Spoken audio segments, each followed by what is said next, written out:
Good afternoon, good morning, and good day wherever you may be joining us from. Welcome to another edition of the Digital Download, the longest running weekly business talk show on LinkedIn Live.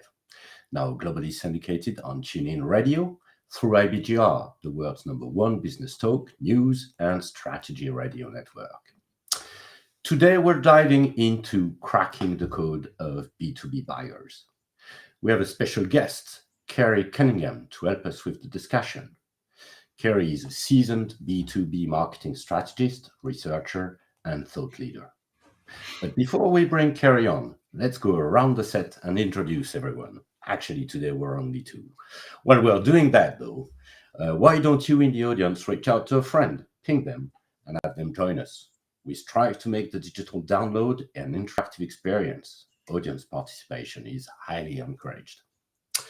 Tim, why don't you go first? Thank you, Bertrand. Welcome, everybody. Welcome to the Digital Download. My name is Tim Hughes. I'm the CEO and co-founder of DLA Ignite, and I wish to pass on everybody else's apologies. We've had a bit of sickness and hospital appointments and schools get in the way, so it's just now there are two. But we should be back to normal next week. That happens. And myself, Bertrand Godillot, I am the founder and managing partner of Odysseus & Co., a very proud DLA Ignite partner. So as I said, this week on the Digital Download, we'll speak with Kerry.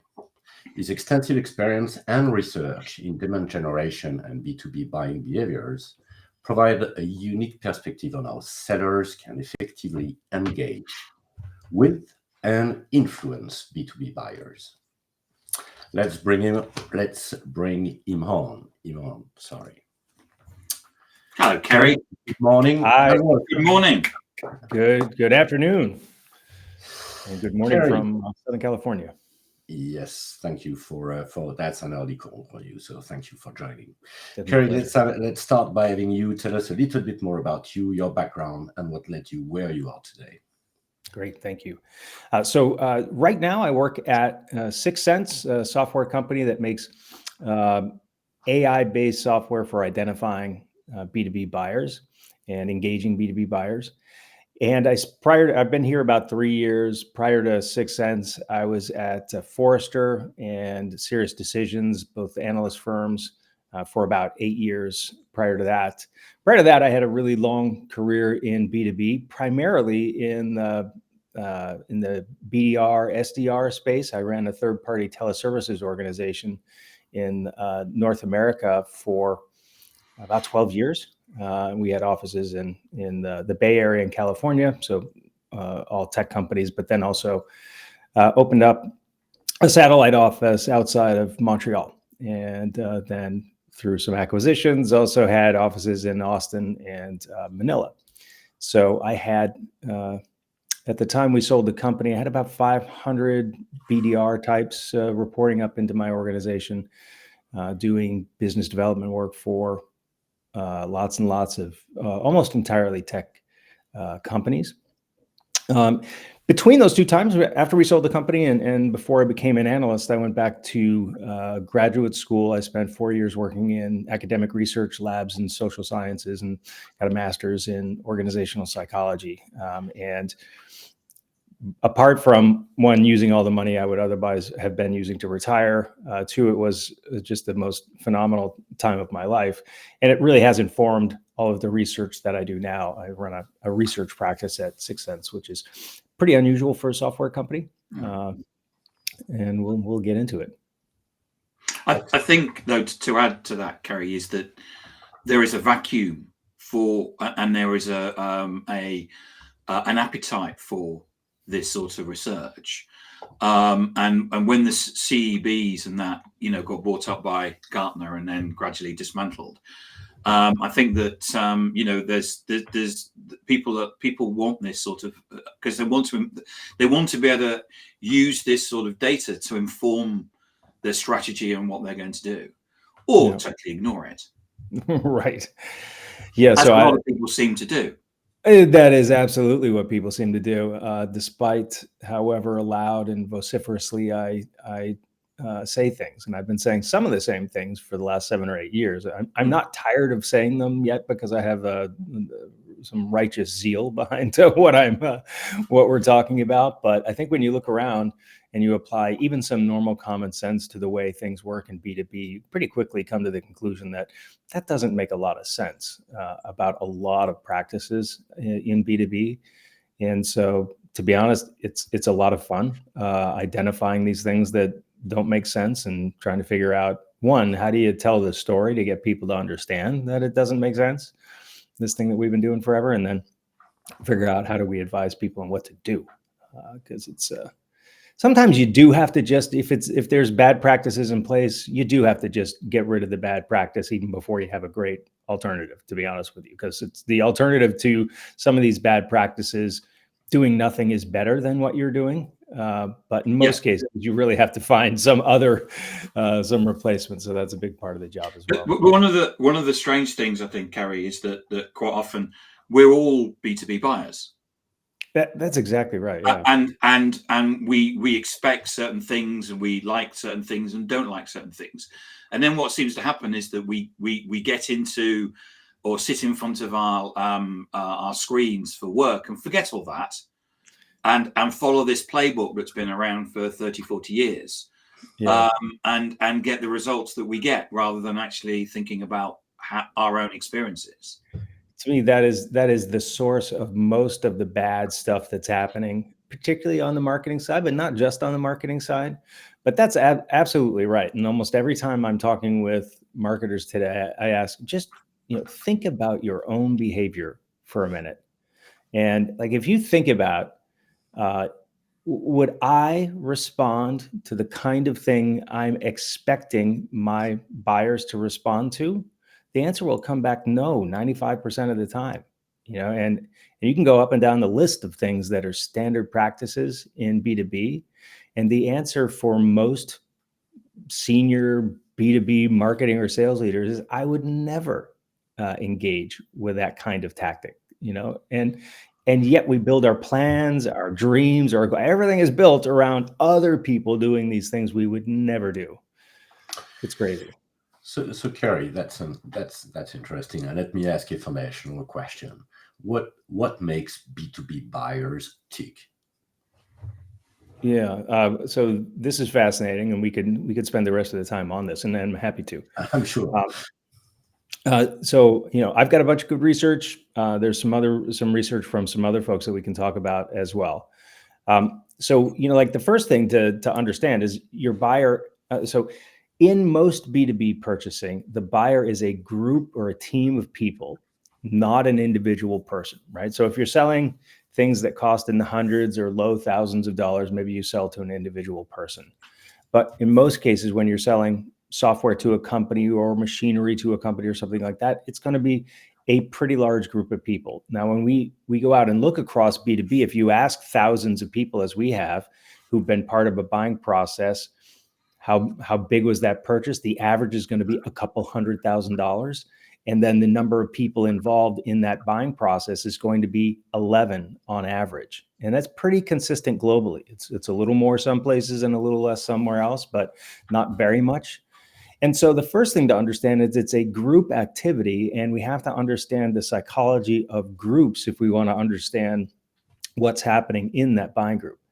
So the second thing that is, I think, quite new from our research in this past year is that buyers already have prior experience with the brands that they're going to be evaluating nearly all the time. So buyers say that 90% of the time they've got experience with at least one of the vendors they're going to evaluate. That number is backed up by research that Bain did a couple of years ago that was published in the Harvard Business Review. But then we dug a little deeper, and what we found is that buyers say that on day one of their buying journey, when they go out to just start researching a new solution, they already have experience, not just aware of, but they have experience with 4 out of the 5 vendors that they're going to evaluate.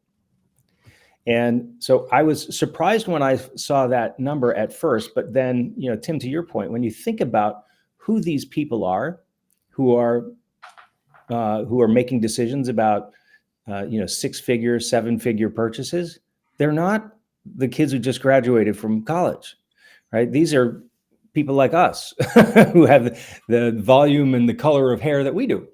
They're people who've been around in their jobs for 20 or 30 years in many cases. And so they've been through whatever category you're in. They've been through many purchase cycles in your category. If you are a 25 or 30-year-old sales rep, they've probably been through more cycles for your category of stuff than you have.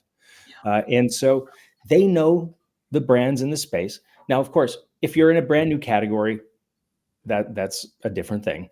If you're a brand new company in the category, maybe they don't know you, but they do know your competitors. All right.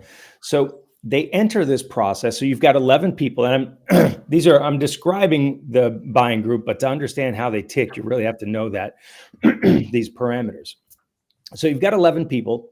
Each one of those 11 people is an experienced senior business person, and they all have opinions and experience about the vendors they're about to evaluate on day one of the buying journey. So we wrote a paper called No Blank Slates. The buyers are not blank slates. You're not starting from scratch with them. You're starting with a set of people who already have opinions about you, about your competitors, and about what would be good for their business on day one. All right.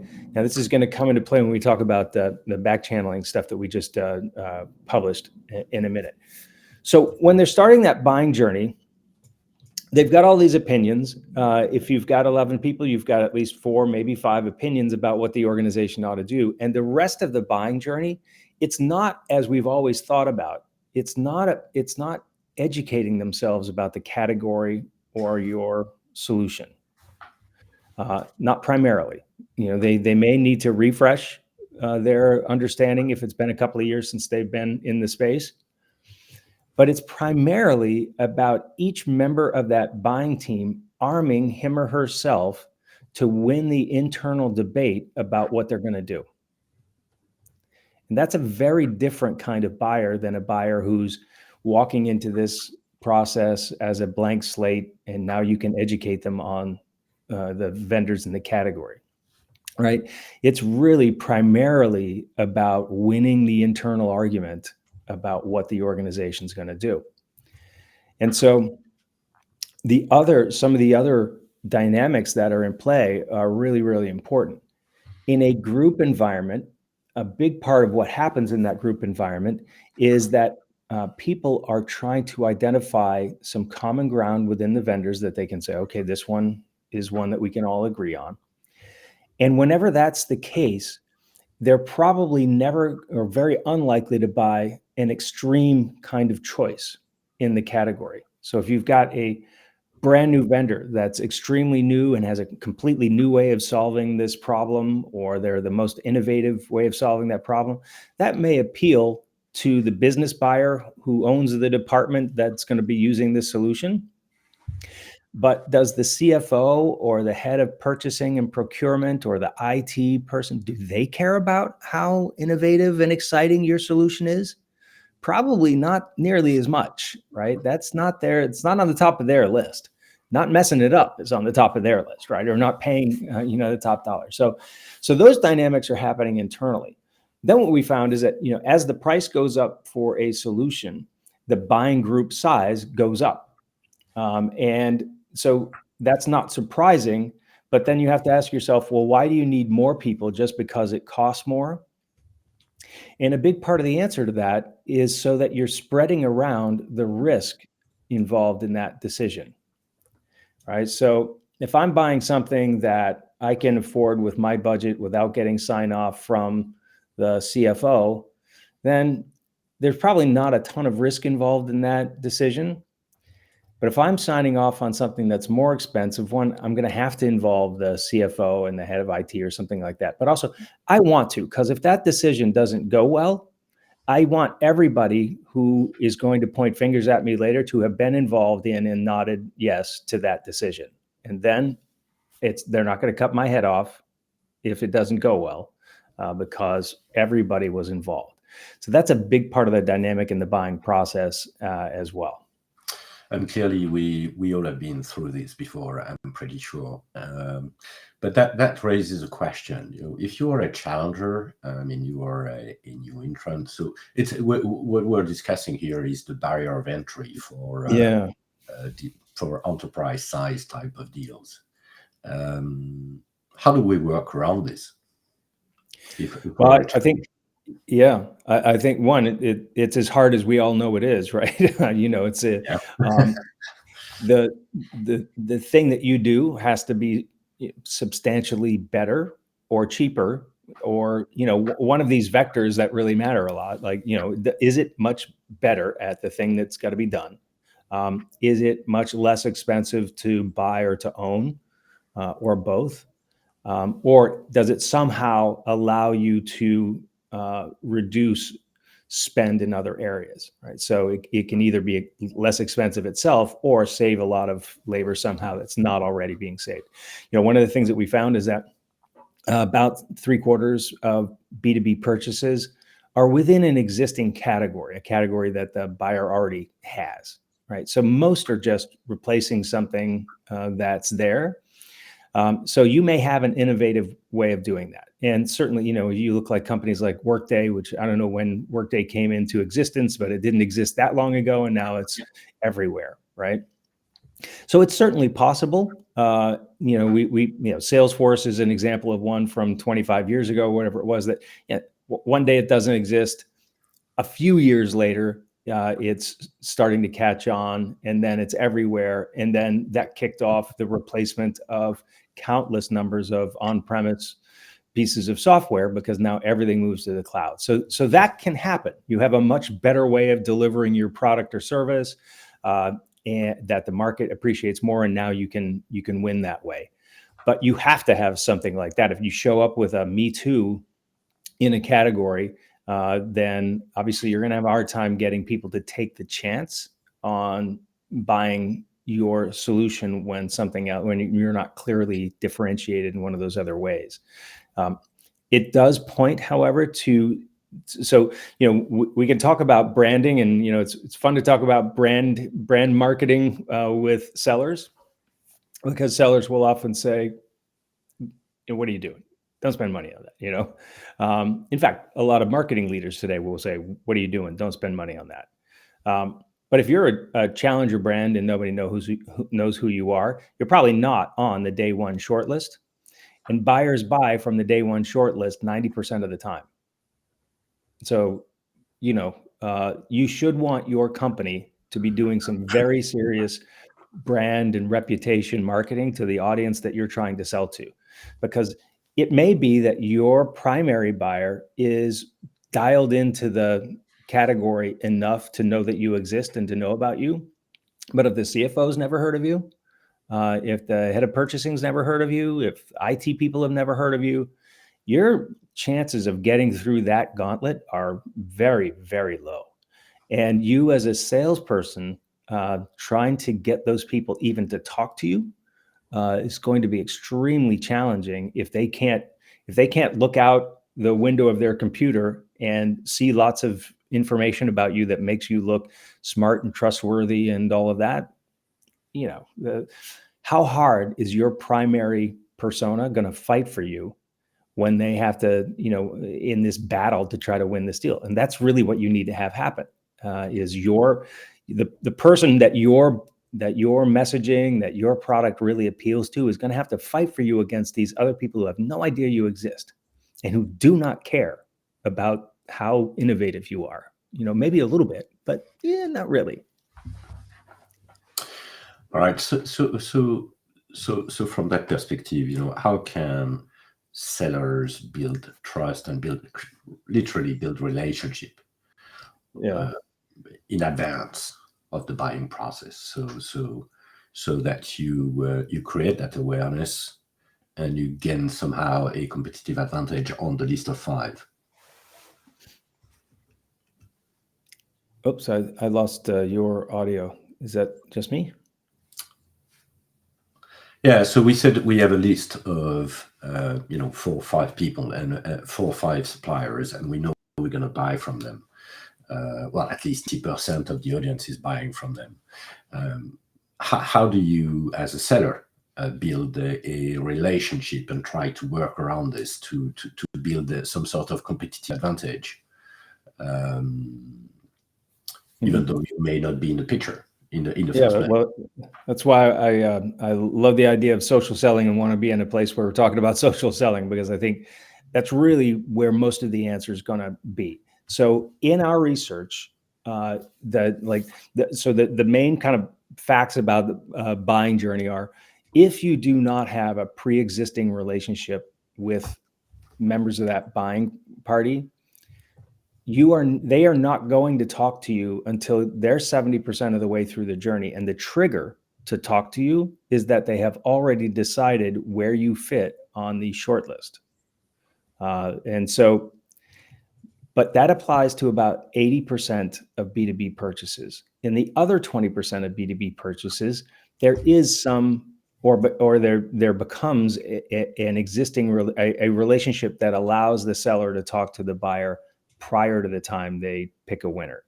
And because your stat of the 80%, I know that there's a lot of sales leaders dismiss it. Yeah. And the reason why they dismiss it is that they say, that doesn't bother me because I have an SDR team that are basically hammering on people, kicking down doors, basically going and getting meetings. But what you're saying is that, yes, that's right, but they're only winning 20, if there's 100% of business, they're only winning 20% of it. Yeah, and I think the percentage that your SDRs are winning is probably much, much smaller than that. So what I would say, so we know that in 80% of buying processes, the buyer does not talk to you until after they've decided where you fit in the short list. They picked a winner, they put you on the short list because that's the only reason they would talk to you.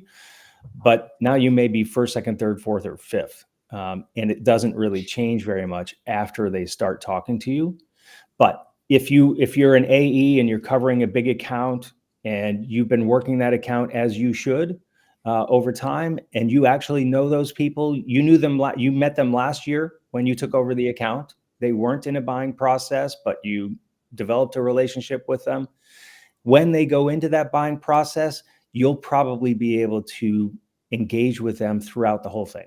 If you're a trusted resource throughout that whole thing, then you get to, and that's the work of a good AE. Right. So, okay, but that fundamentally is the complete opposite of what the narrative on LinkedIn, especially from the VC community, is, which is that you should only be engaging with companies that are in market. Right. Well, right. So. No, I agree with what you say. So my view is, if you're engaging with companies that are in market, then you'll have a number of things. One is that all your competitors will be there, so therefore you will have a margin. Every deal that you go into, it will be the competition of drop the price again, and we've had to take it. Whereas if you're actually talking to people that are not in market, and you can do this. I know that you can do this fast and at scale. You can talk to people and build relationships that are not in market. So when they come to market, you are on the short list. That's right. Yeah. So so Sixth Sense is built to show you who's in market, because that is where you should be spending the bulk of, say, your demand gen dollars. But we have AEs and we have strategic accounts, and their job is not to wait until an account is in market. Their job is to go develop relationships, build the networks inside those organizations, so that we're not subject to the rules. The rules are you don't get to talk to them until they decide. But if you have good AEs and they're doing their job, you don't have to play by those rules. And that's where the social selling comes in, right? How are you going to get to know these people? Well, a big part of it is you're going to have to surround them in the places where they exist. You're going to have to be delivering value to them. There are lots of different ways. Social selling is one, but there's many other ways. And I think, my company is a really good example of a lot of ways to do that. But that's what you're going to have to do. Now, but by definition, you can't do that to all of the accounts in your universe if you sell to thousands of accounts. That's just not, if you sell to thousands of accounts, you're going to have a sprinkling of relationships. Even if you do it at scale, you're going to have a handful of relationships in any quarter where you've been able to be involved in that process from the beginning, but you can't build your business entirely on that. You're going to have to play by you're going to be subject to the rules of the way the buyers want to buy in most cases. And then if you're really good, maybe your company gets to play outside of those rules in 25% of purchases. Maybe you could get to 30 or something like that if you're really good at it. You're not going to get to 100. And so that's the game that I think we're playing, is how do you get your sales team to have relationships with the key buyers that you care about.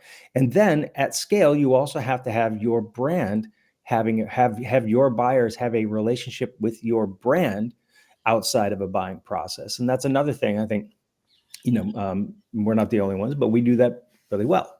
We have, for instance, we sponsor something called the CMO Coffee Talk. So at this time, every Friday, there's two conference calls where CMOs get together and they network and they talk with each other. We sponsor that. We don't present at it. We don't sell at it. We never do. But we provide this forum for the people who make decisions about buying our solution. And it's something that they value a lot, right? So they're getting value from us long before they're in market, whether they ever go in market, right? And I think that's kind of the difference. There's a difference, that subtle difference, isn't there, between pitching and just being present or sponsoring something. And I think in the film Spinal Tap, there's a quote which is, "There's a thin line between being clever and stupid," and I think that's often the case in marketing, where what happens is that communities are that ability. What we're going to do is we create a community and then we can pitch to them. Right. Yeah. No, you have to be delivering value and becoming a resource. Well, I would say, put it more generally, you have to participate in the community that you intend to serve with your solutions as a valued member of that community. That's really, if that's the way you have to be thinking about it. And then if you think about it that way, I think you do the right things, right? What does a valued member of this community want? Or back to the way we started this conversation. So if I'm just a practitioner in this community and not somebody trying to sell them something, would I like the thing that I'm doing to this community, or in this community? I've been talking on LinkedIn about the golden rule, and I think we need to be thinking about that a lot. Kerry, I'd like to spend a little bit of time on the last article that you published, and I'd love you to explain what back channels are. Yeah. Yes. In a B2B context. Yeah, I'll give a little backstory for the back channeling. So last year when we did our survey, we had some questions asking about, whether buyers had prior experience with the vendors they were going to evaluate. We were very surprised that the number was as high as it was. It's everybody knows at least one vendor, and they tend to know 4 out of the 5 vendors or have prior experience with them. So we thought, if you have prior experience with a vendor, how would you do that? Most of the time, it'll be you've been through buying processes with them before, you've evaluated them before, maybe you were a customer. And then we thought, well, what else would be? So if they've got these prior experiences, then they've met people in those companies before. And so that's interesting. And then you think about how people behave today in a social world, in a connected world. We were talking about this before we came on, but when somebody's applying for work in your company, nobody asks for references anymore. You just go out and find them, right? They're easy to find. Why would that be any different when you're looking at solutions to buy? And so this time around in our surveys, we asked, prior to talking to sellers, because we already knew by this point, we're not talking to sellers most of the time until 70% through the journey. But did you talk to anybody else before you talked to sellers? And, I thought, well, maybe 15, 20% or something like that of buyers will say, yeah, I talked to somebody else. 70+% Wow. of buyers say, yes, I talked to somebody else. And the numbers are a little bit different. They're statistically significantly different for the non-winning vendor than they are from the winning vendor. They're very high for both. So buyers say that they talk to somebody who is not a seller 70% of the time in non-winning vendors and 77% of the time in winning vendor. And so one, I that was kind of staggering when I saw that number. Let me just Yeah. so what's happening is that the buyers are, so if I'm a vendor, you are basically, because you think about if we think about IT, Yep. it's actually a very small marketplace. Most people kind of know most people. You know, I've got people where we've got 2,000 mutual connections on LinkedIn. Yeah. And a lot of people know each other. So what's happening is that when we're going out and buying stuff, we're going, right, okay, so we're going to evaluate company X. Anybody know anybody in company X who isn't a salesperson? Oh yeah, I know. I used to work with Bertrand. Okay, give him a call or her a call. Right. Yeah, that's exactly right. That's fascinating. So there's actually an ability for organizations to influence even before through relationships that they have. That's right. Yeah, and so I think it's worthwhile to toss for people who aren't familiar with the research that we've done. There are a couple of things that I think are important for people to understand. So backing up to what we said at the beginning of the process, the buyers are people like us. They've been around for a long time. They're not junior people, so they've been through many cycles before. Also in B2B, we tend to go into an industry and stay most of our careers in that industry. We might jump around different jobs, but we're in an industry, we're in a function. And so the buyers are almost always really experienced people in the categories that we're talking about. And they've been through cycles with, if you're a vendor who's been around for 25 years, they've been through buying cycles with you, even if they've never been a customer, right? But they may also have been a customer. So these buyers are connected to your organization, to your competitors already, and then they're on LinkedIn. So,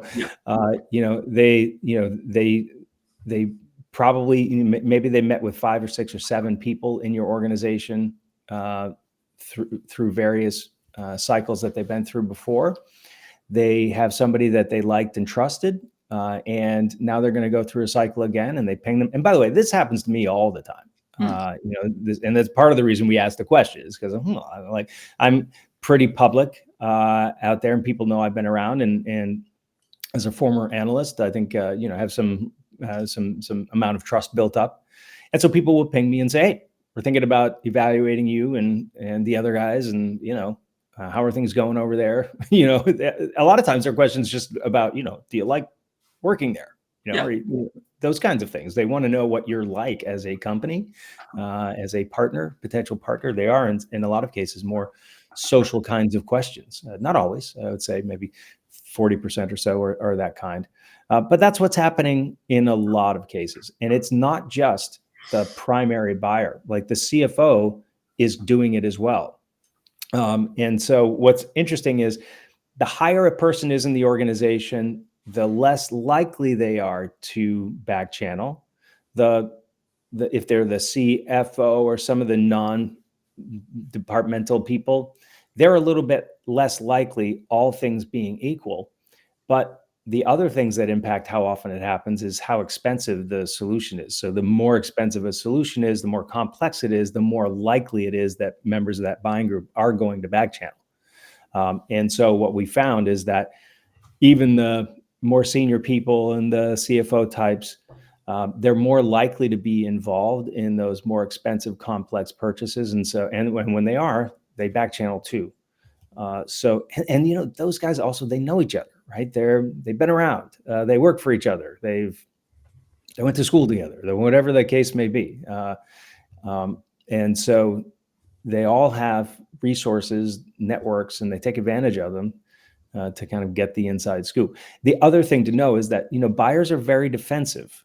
They're afraid of talking to sellers really until they've made up their mind. They want to be able to decide on their own as a buying group to come to consensus. and they want trusted resources. So again, like in about 20% of cases, the seller is the trusted resource, but 80% of cases, it's somebody else. And I think sellers doing their job well, networking well, delivering value outside of buying processes increase their odds of being in the 20% or increase that 20 to 25. But that's kind of what it looks like. Yeah, I think that, the thing about salespeople, we all know it. As soon as you talk to somebody, you basically become a line in a CRM. You're a transaction. And Right. so what happens is you get called up every month or, an email when you're going to make a decision. And we all hate that. Yeah.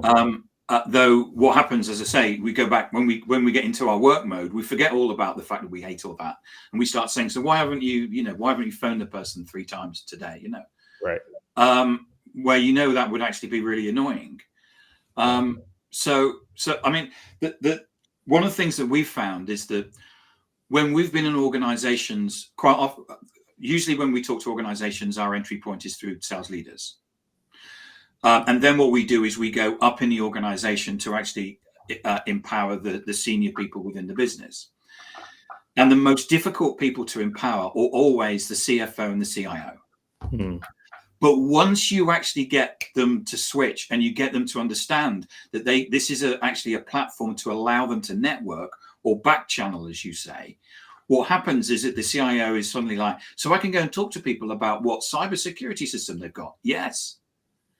The CFO, that means I can go and talk to them about, about automating something to do with payables. Yes, that's what, and actually using social for what it should be, which is about being social. Right. So I can see this thing certainly within the people that are used to talking to customers, but sometimes you get this light going on with people that are more back office, but actually seeing this ability to have these conversations is fascinating. That's right. Yeah, absolutely. And you can see it. So, Sixth Sense, my company actually manages that. So not pitching Sixth Sense, but just what we do. Yes. So what do you do? We create we create the back channel for our buyers.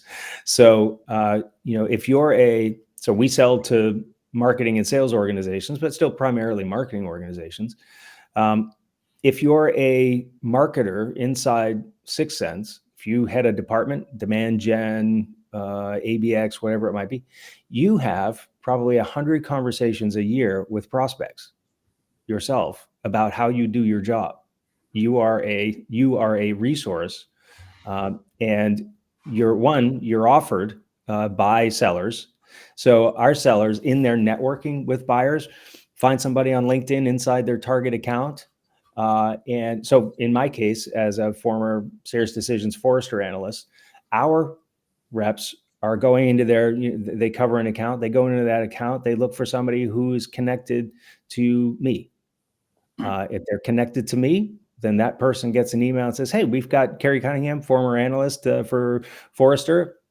And he's more than happy to talk to you about strategy, whatever it is, not part of you don't have to do a demo or anything like that. It's not a timeshare agreement. It's, this is something that we offer. So if you're interested in doing that, just let us know. And that's just offered that way. There's no, I want to pitch you now or whatever. It's just, hey, look, saw you're connected there. Love to offer that. That's done, with other, like our head of demand gen, our head of ABX, et cetera.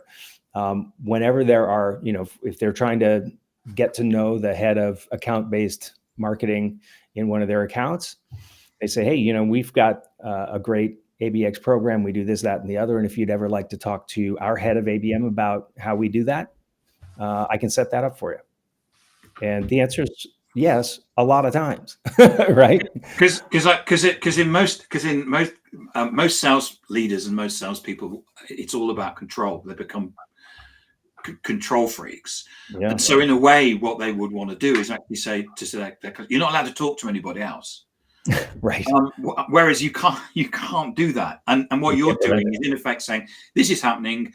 What we're going to do is actually we're going to facilitate it. Because we can't stop it, it's how can we can't push water uphill, I remember we did some work with Microsoft a number of years ago, and they were telling us that this was something that they were finding particular individuals, change makers or particular people within the accounts, and then they were basically feeding them with information. And actually, because they knew those people would then go and spread it in the organization. And that was one of the ways that they were basically getting their brand in front of, because everybody knows Microsoft, but it's Word and Excel. And what they would do, this is in the early days of Azure, before anybody knew what Azure was. And they were basically pinpointing people and then using that as the way of the customer was going to educate everybody else in the organization. Yeah, no, that's great. That's, I think that's the way that we have to think about how deals are done. It's just not more than 20% of the time, it looks like, is it that kind of standard sales process that we think of, where a seller cold calls somebody out of the blue and introduces themselves and then begins a sales process. Or, much less, the marketing organization runs an email campaign. Somebody responds to the email campaign, and 2 weeks later, there's pipeline, as if that organization developed the idea of buying a solution in your category when they saw your email, and then suddenly 2 weeks later, they're in your pipeline for this $200,000 piece of software that you sell. I mean, that's absurd. Of course, that doesn't work that way. It never has. And your email campaign that looks like that got you a meeting because that organization has been in market for 6 months now, looking at vendors. You're one of them. And the timing of your email was such that they were about to reach out to you anyway. All right. And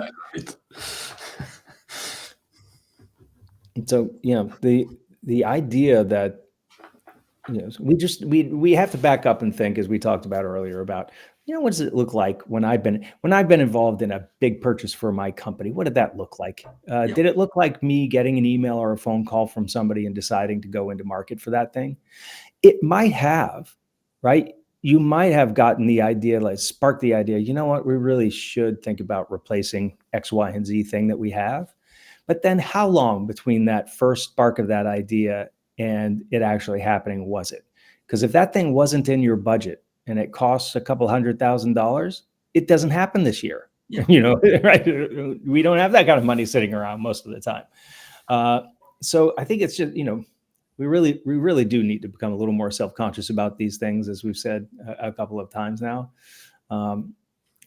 Because otherwise, I think there may be people watching that sell something which is far more of a transaction, and they're deliberately pitching it as a, I have a sign off of $999, right? And therefore they're pitching it at $998, so I can just buy it on a credit card, right? And I totally understand that. I know people that sell stuff to marketeers, which is at $1,995, because they know that a lot of marketeers that are down one have like a $2,000 sign off.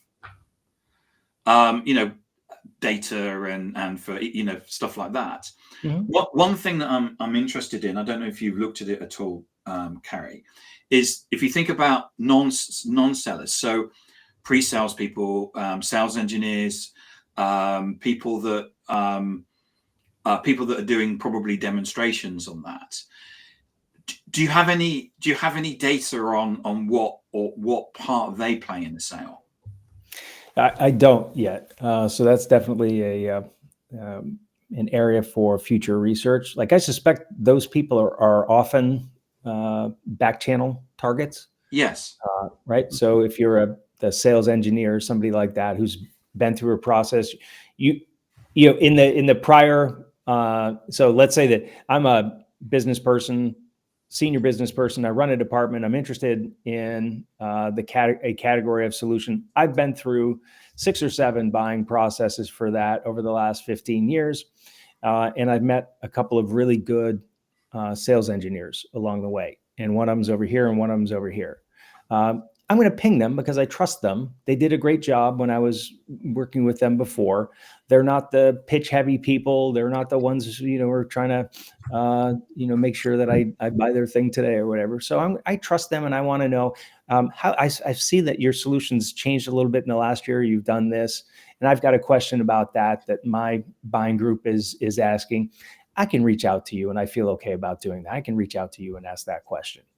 And I feel, so I think that probably happens a lot, and I think we don't want to underestimate just how much when people change jobs every 2-3 years, in any given industry, it's pretty incestuous, right?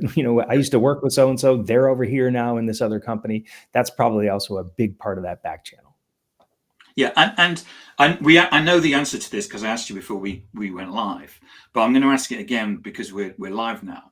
So dark social, the use of WhatsApp groups, a CFO WhatsApp group or a CIO, a cybersecurity WhatsApp group.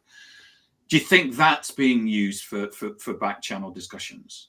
Yeah, absolutely. I mean, we'll dive into it more this year, but I'm sure it is.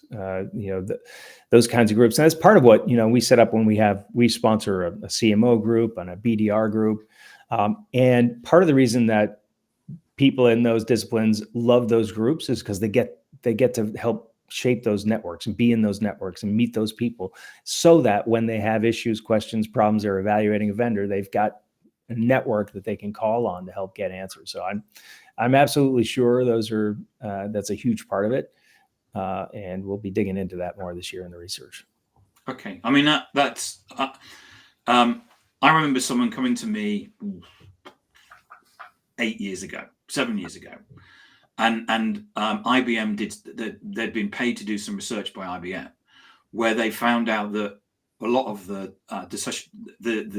buying that was going on was taking place in dark social, and they phoned me up because they said they found my book, and basically IBM had seen the research and rejected it.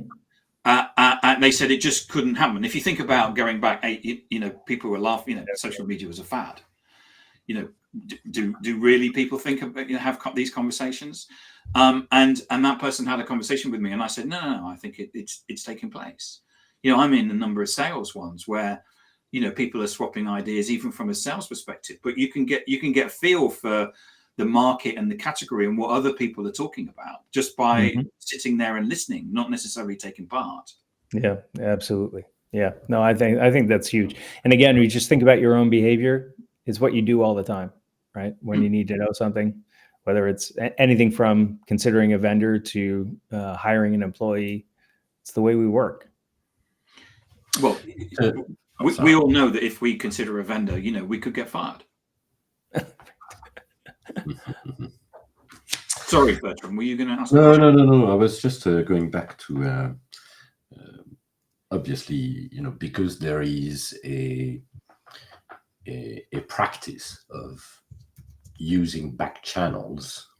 I suspect there will soon be a practice of how do you get attractive to be contacted and to be part of a back channel, or to be at least a target of a back channel.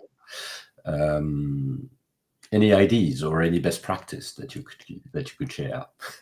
Yeah, I mean, the answer is probably for me is the most obvious one, which is get your ass out there on social media, on LinkedIn, and be a presence and deliver value, not just being out and trolling and whatever is not going to help you, but actually deliver some value into the marketplace that you serve, so that the people who have the interest that your prospects do will see your content, understand that you have something to contribute, and call on you when they have questions and are evaluating vendors.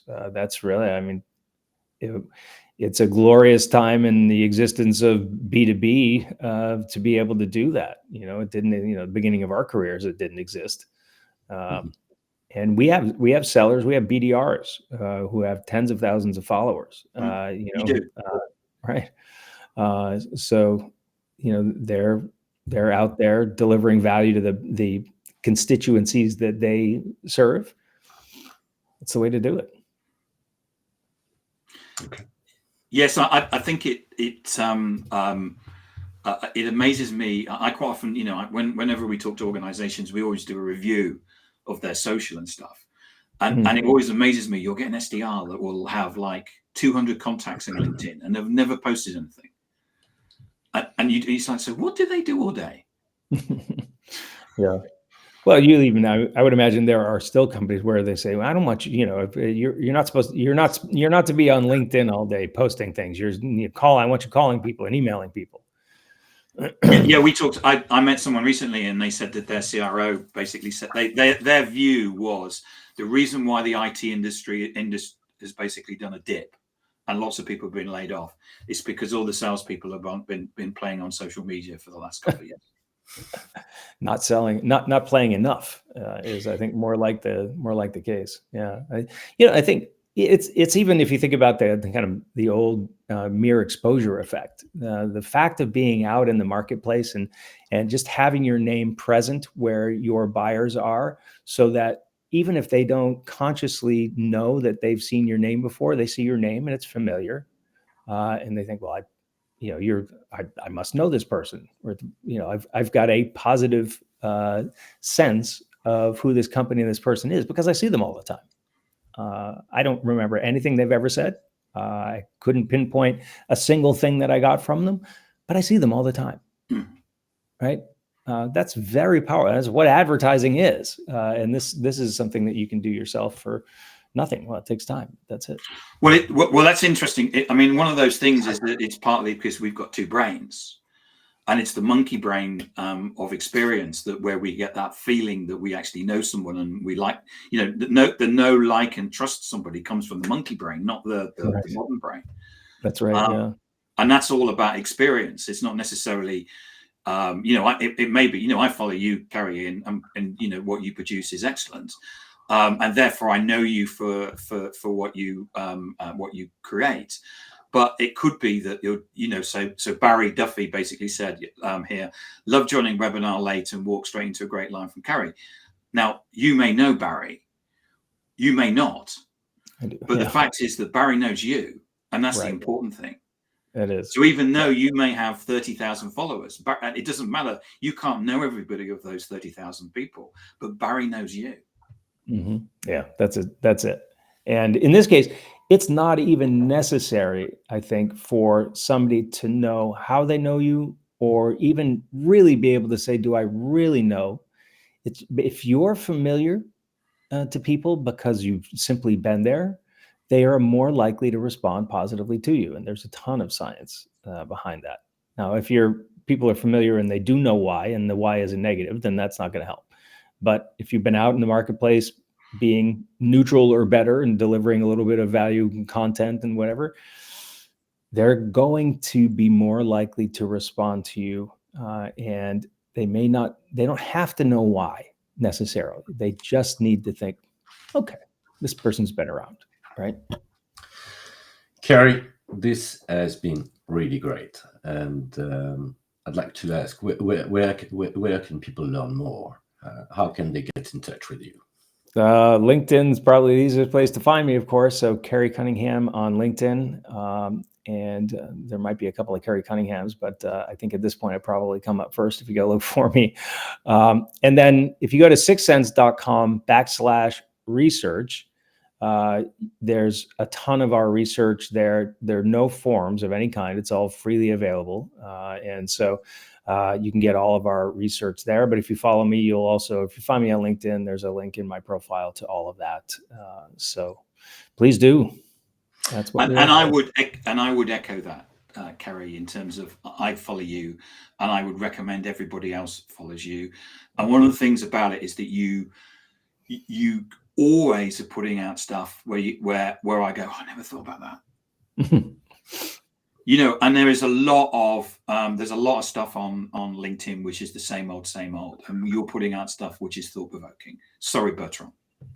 That's fine. It's just to say, fully understand, fully agree, and we all need to go and visit Kerry's profile. We now have a newsletter, so don't miss an episode. Get your highlights, beyond the show insights, and reminders of upcoming episodes. You can scan the QR code on screen or visit us at digitaldownload.live/newsletter. On behalf of the panelists, to our guests, and to our audience, thank you all, and see you next time. Thanks, everybody. Thanks, Kerry. That was excellent. Thank you so much. You. My pleasure. Thanks, Bertrand, as well. Bye. I know.